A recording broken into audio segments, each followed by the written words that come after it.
بسم اللہ الرحمن الرحیم۔ فرعون کی بیوی حضرت آسیہ کا واقعہ۔ ہماری دیکھنے والوں سے گزارش ہے کہ اسکا وائس کو سبسکرائب کریں۔ اسلام کی خاطر جان قربان کرنے والی ایک دلیر خاتون جس نے حضرت موسیٰ علیہ السلام کی پرورش کی اور بچپن میں انہیں فرعون کے ظلم و ستم سے بچایا، لیکن جب حضرت آسیہ اللہ پر ایمان لے آئیں تو فرعون نے ان کے ساتھ کیا ظلم کیا اور ان کے ساتھ ایسا کیا ہوا کہ ان کو دنیا کی عظیم ترین عورت کا لقب دیا گیا۔ فرعون مصر کا ایک ظالم بادشاہ تھا۔ اس نے مصر کی قوم کو اپنا غلام بنایا ہوا تھا اور ان پر ظلم کے پہاڑ توڑتا تھا۔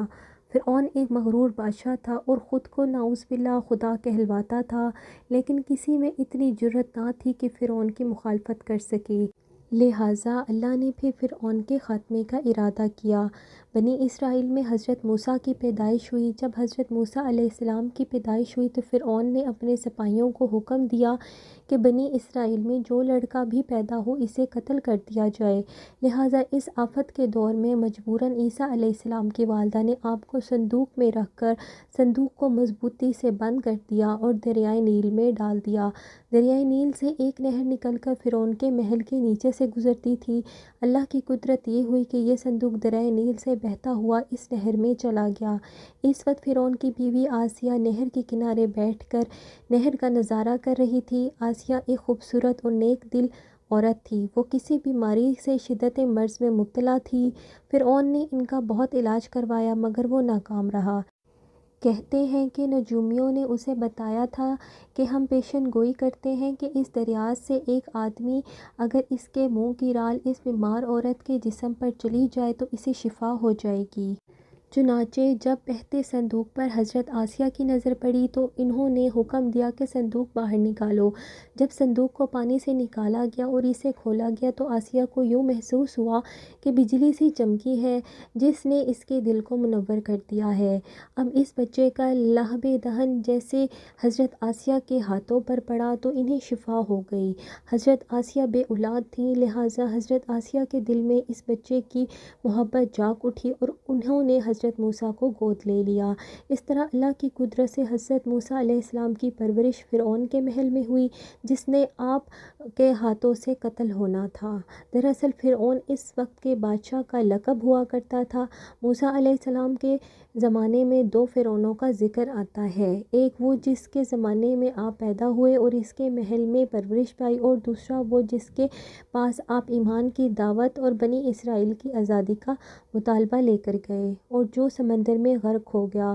وہ فرعون جو حضرت آسیہ کا شوہر تھا، اس کا نام رمسیس بتایا جاتا ہے۔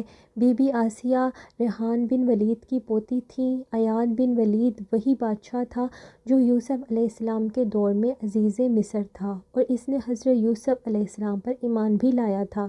جب مصر پر فرعون کی حکومت آئی تو فرعون نے اپنی طاقت کے زور پر بی بی آسیہ سے شادی کر لی اور ان کو دھمکی دی کہ اگر انہوں نے شادی سے انکار کیا تو ان کے والدین کو قتل کر دیا جائے گا، لیکن شادی کے بعد بھی اللہ نے فرعون کے شر سے حضرت آسیہ کو محفوظ رکھا۔ مورخین نے لکھا ہے کہ فرعون کو ایسی بیماری تھی کہ طبیبوں نے اسے ساری عمر صحبت کرنے سے منع کر دیا تھا۔ فرعون ساری زندگی حضرت آسیہ کے قریب نہ جا سکا۔ یہ بھی اللہ کی ایک حکمت تھی تاکہ بی بی آسیہ فرعون کے ناپاک جسم سے محفوظ رہ سکیں۔ بہرحال حضرت موسیٰ علیہ السلام کی پرورش فرعون کے محل میں کسی شہزادے کی مانند ہوئی۔ ہر طرح کے آرام آپ کے لیے دستیاب تھے، لیکن فرعونیوں کے درمیان زندگی گزارنے کے باوجود حضرت موسیٰ فطری طور پر ان سے مختلف کردار کے مالک تھے۔ حضرت موسیٰ فرعون کے غرور اور تکبر اور خدائی کے دعووں کو ناپسند کیا کرتے تھے اور ہمیشہ توحید کے متعلق واضح بات کیا کرتے تھے جو فرعون اور اس کے درباریوں کو ناگوار گزرتی تھی۔ بہت جلد وہ وقت بھی آ گیا جب اللہ نے حضرت موسیٰ علیہ السلام کو نبوت عطا کی اور آپ فرعون کے دربار میں اسلام کی دعوت لے کر تشریف لائے۔ اس وقت دربار میں موجود جادوگروں اور حضرت موسیٰ کے درمیان سحر کا مقابلہ ہوا، جس سے حضرت موسیٰ کا عصا حقیقی سانپ میں تبدیل ہو گیا اور جادوگروں پر حق واضح ہو گیا کہ یہ اللہ کے سچے رسول ہیں، انہیں ہماری ہدایت کے لیے بھیجا گیا ہے، جبکہ فرعون اپنی انا اور غرور پر قائم رہا اور موسیٰ علیہ السلام کی دعوت کا انکار کر دیا۔ اسی دربار میں حضرت آسیہ بھی موجود تھیں۔ جب آپ نے یہ منظر دیکھا تو آپ کے دل میں حق کا نور چمک اٹھا اور آپ موسیٰ علیہ السلام پر ایمان لے آئیں۔ بی بی آسیہ مصر کی ملکہ تھیں اور آپ کے پاس مال و دولت کی کمی نہ تھی، لیکن اس کے باوجود آپ غرور اور تکبر کا شکار نہیں تھیں۔ آپ غریبوں پر دل کھول کر صدقہ خیرات کیا کرتی تھیں، اسی وجہ سے آپ کو ام المساکین یعنی مسکینوں کی ماں بھی کہا جاتا ہے۔ چونکہ بی بی آسیہ اپنے شوہر رمسیس کے مظالم کو بھی اچھی طرح جانتی تھیں، اس لیے اپنے ایمان کا اظہار نہ کیا۔ آپ چھپ چھپا کر اللہ کی عبادت کرتی اور ساتھ دعا بھی مانگتی کہ اے اللہ مجھے فرعون سے نجات دے۔ یہاں تک کہ فرعون کو آپ کے ایمان لانے کی خبر ہو گئی۔ اس نے ایک روز اپنے درباریوں سے یوں کہا کہ کیا تم لوگوں کو میری بیوی کی کوئی خبر ہے؟ اس کے متعلق کیا جانتے ہو؟ سب نے بی بی آسیہ کی بڑی تعریف کی اور ان کی بھلائیاں بیان کی۔ فرعون نے کہا کیا تمہیں نہیں معلوم وہ میرے سوا دوسرے خدا کو مانتی ہے؟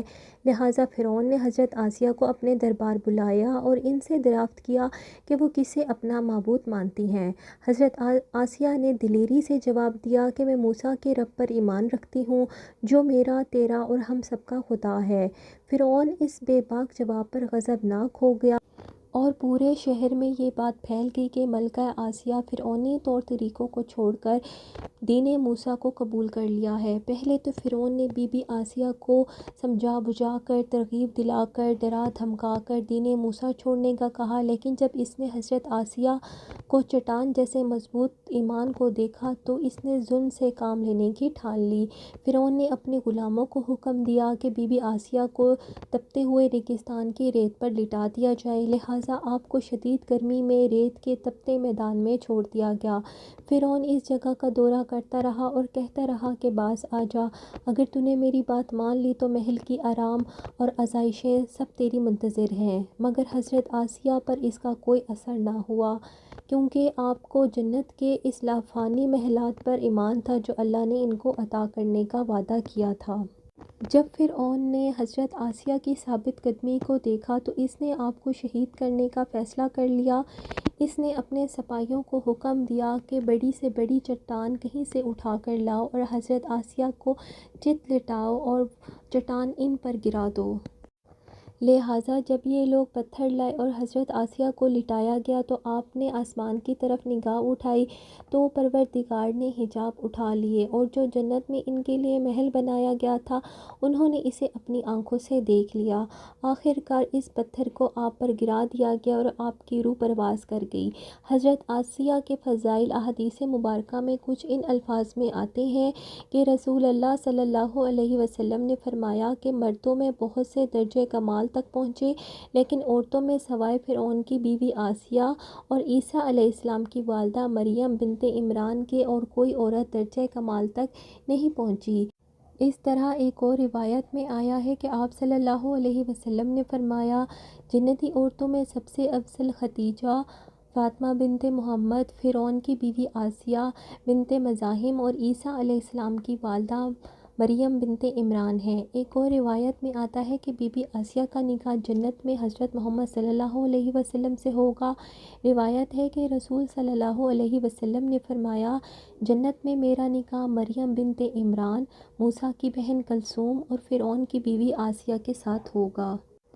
ہم نے سنا کہ حضرت آسیہ ایسے محل میں جس میں ہر طرح کا آرام موجود ہو، اطاعت گزار غلام ہو، مال و دولت ہو اور کنیزوں کے ساتھ ایک بہترین زندگی ہو، لیکن انہوں نے حق کو قبول کیا اور موسیٰ کے دین پر ایمان لے آئیں، حالانکہ ان کو معلوم تھا کہ ایمان لانے کی وجہ سے ان کی تمام خوشیاں، مقام و منصب چھین سکتا ہے، یہاں تک کہ ان کی جان بھی جا سکتی ہے، لیکن آپ نے حق کو قبول کیا اور اپنے گزشتہ اعمال پر توبہ کر لی۔ بلا شبہ توبہ کرنا اور ایمان پر مضبوطی سے قائم رہنا کوئی آسان عمل نہیں، لیکن جو شخص بھی دنیا کی مشکلات سے گزر کر اللہ کی اطاعت کرے گا اور انسانوں کے بجائے اللہ سے ڈرے گا تو وہ آخرت میں اس کے لیے بہترین لافانی زندگی ہے۔